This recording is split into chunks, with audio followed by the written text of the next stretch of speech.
Le jeunisme, première partie, l'Angelot. Elle m'explique qu'il l'avait prévenue. C'était un truc du genre « je t'atteindrai à travers de tes enfants ». Elle s'en fichait, car elle savait qu'il y avait toujours un décalage, une forme d'arrogance, une lâcheté même entre ses paroles clamées vipérines et ses actes souvent vils et pernicieux.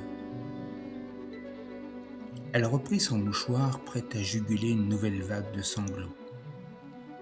Carline pleurait. Et je ne voyais pas comment endiguer toutes ces larmes. Elle avait découvert assez tard que Bertrand, son époux, était un con. Un égocentré et soucieux de sa bagnole, de sa braguette et de son jeunisme. Un con de classe supérieure, suffisant, prétentieux et hypocrite.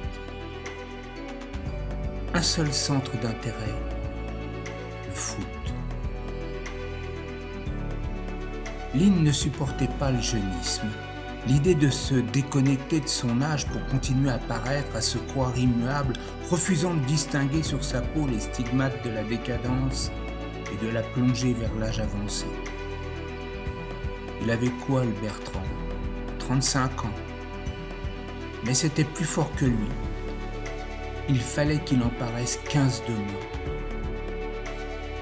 Il tenait à ne pas perdre sa place dans l'équipe. Une équipe de genoux qu'il regardait avec un doigt de respect, mais aussi un doigt de distance. Bertrand était le seul à être père de famille. Un vieux, quoi.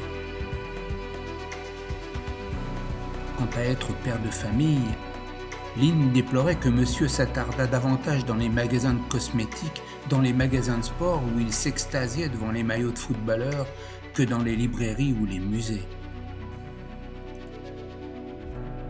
C'est d'ailleurs dans une librairie qu'elle fit la rencontre de son grand brun souriant, naturel et profondément attirant. Et Lynn est tombée amoureuse. Le grand brun aussi. Mais Lynn a 2 enfants, mais cela ne semble pas écorner l'attrait qu'ils ont l'un pour l'autre.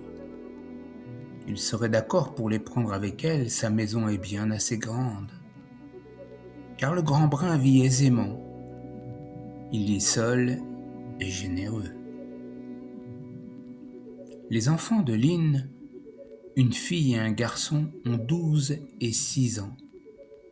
La première est née d'une première union. Le père est décédé une année plus tard. Puis il y a eu Bertrand, son voisin de palier, un beau gosse, un canon sportif et terriblement sexy. Elle était en manque d'hommes et s'est laissée séduire. C'est bien plus tard qu'elle s'est aperçue que Bertrand se révélait être un con suffisant et satisfait de lui-même, bloqué dans le monde du foot, celui des rencontres du dimanche, celui des copains de l'équipe, celui des matchs télévisés, un par jour ou presque. Un enfant est né.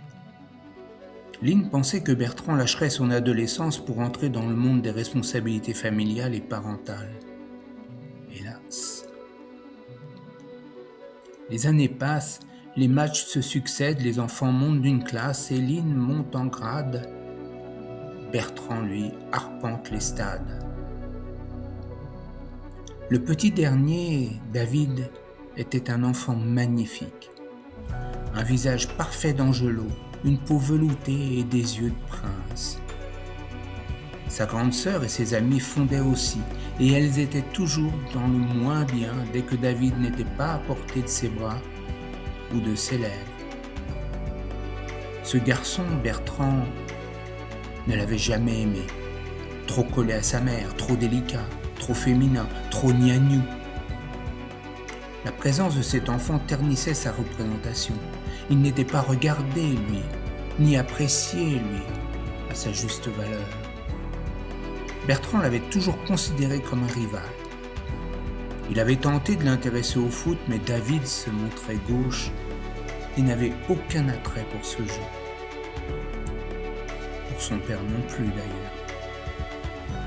Ne pas aimer son enfant, c'est aussi le rejeter et construire un projet de destruction.